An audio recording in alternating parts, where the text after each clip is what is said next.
wonderful, great case. Following the convictions of the Muslims who were too inept to make their own bomb and park the vehicle in the proper area, Salam was pulled into the FBI's Witness Protection Program, where he has never been heard from again.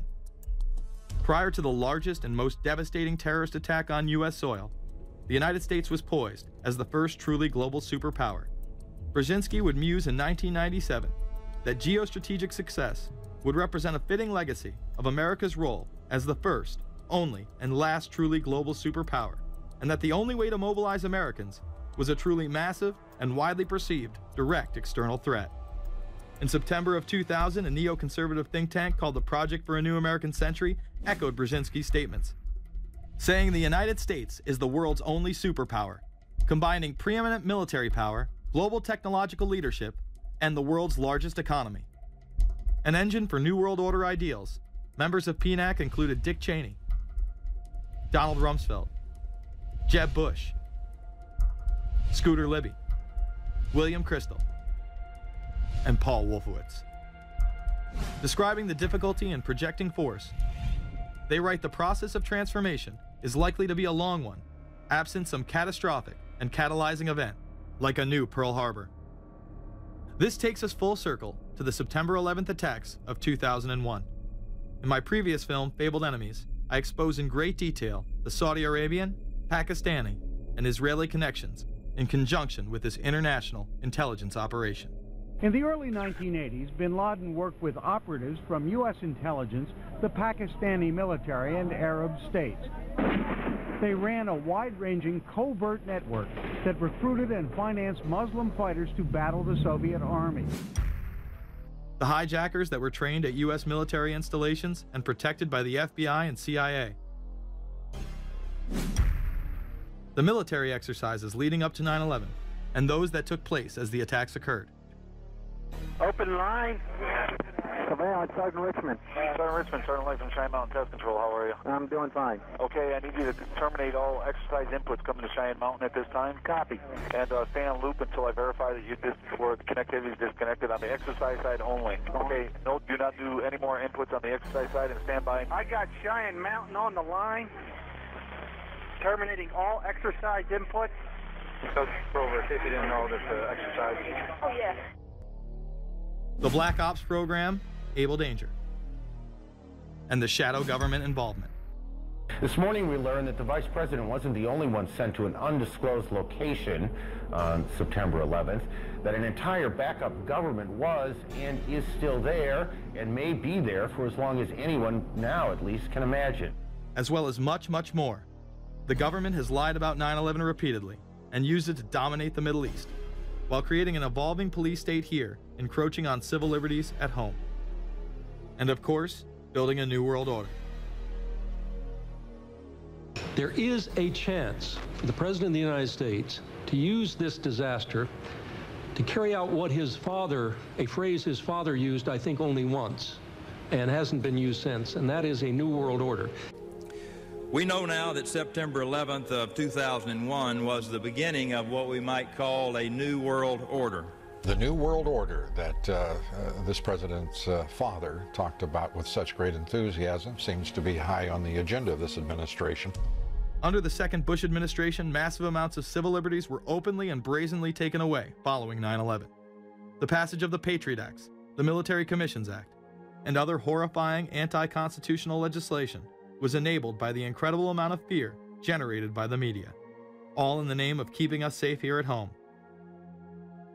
The war itself would create huge profits for the military-industrial complex, and the globalists would seize even more power and control over Middle Eastern resources in what they planned to become a Eurasian Union under their control. Although the establishment claimed to be fighting for our freedom abroad, they were destroying our sovereignty by stealth. Expanding on NAFTA, they were able to consolidate power on the domestic front by deindustrializing the United States through CAFTA, the Central American Free Trade Agreement, as well as the SPP, the Securities and Prosperity Partnership. Opponents, however, say the initiative is nothing less than a plan to create a North American Union that would eliminate sovereignty for all three nations. Building on the North American Free Trade Agreement, the NAFTA section of the Commerce Department is busy drafting laws and regulations for a North American Union. a union of Canada, America, and Mexico.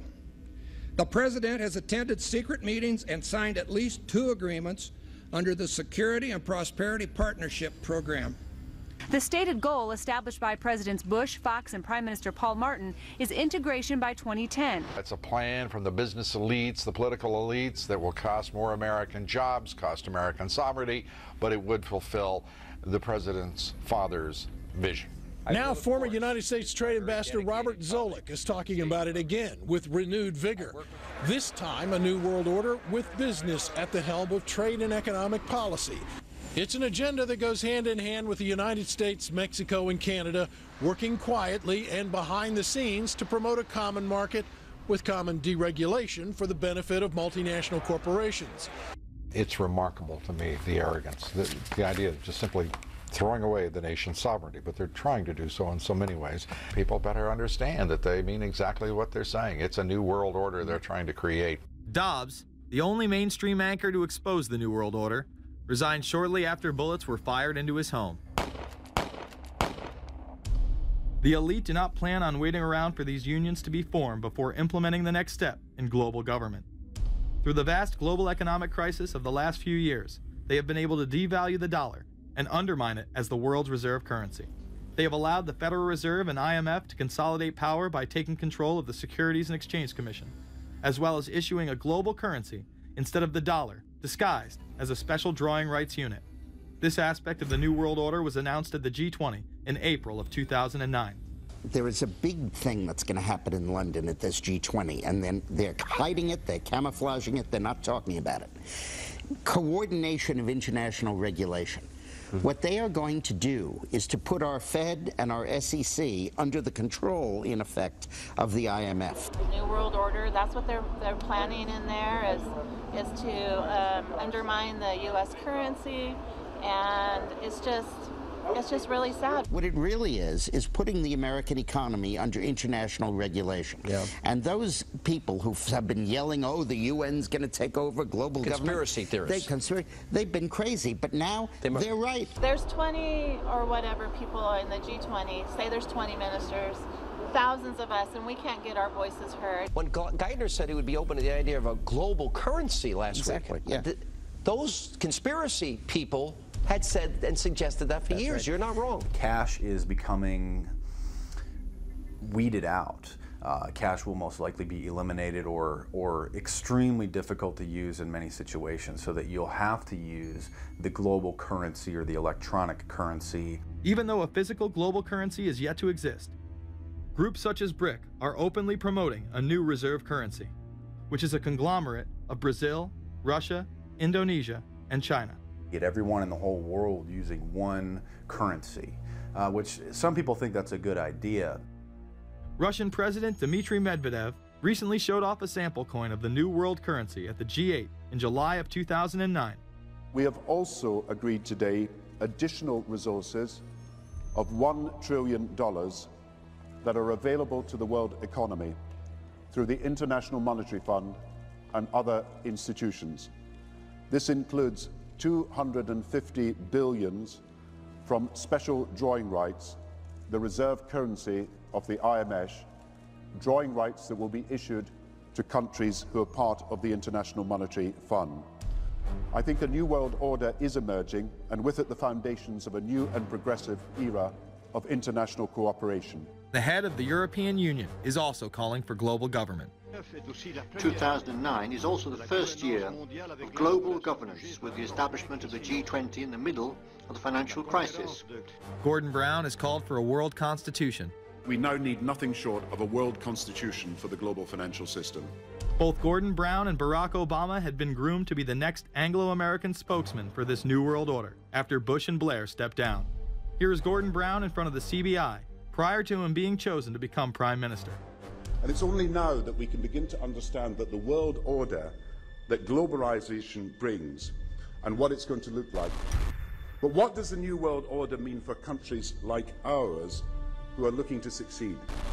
And the question for us is how we meet and master all these challenges to ensure that Britain enhances its competitiveness in the process and realizes what I believe is our destiny of success in this new world order. A new world is emerging. It is a new world order with significantly different and radically new challenges for the future. President Barack Obama has also espoused similar views on globalism. Here he is in Berlin, Germany, in July of 2008, in what media have dubbed his New World Order speech. Well, there have been extraordinary scenes in Berlin tonight as thousands of people gathered to hear Barack Obama deliver key foreign policy speech on his current European tour.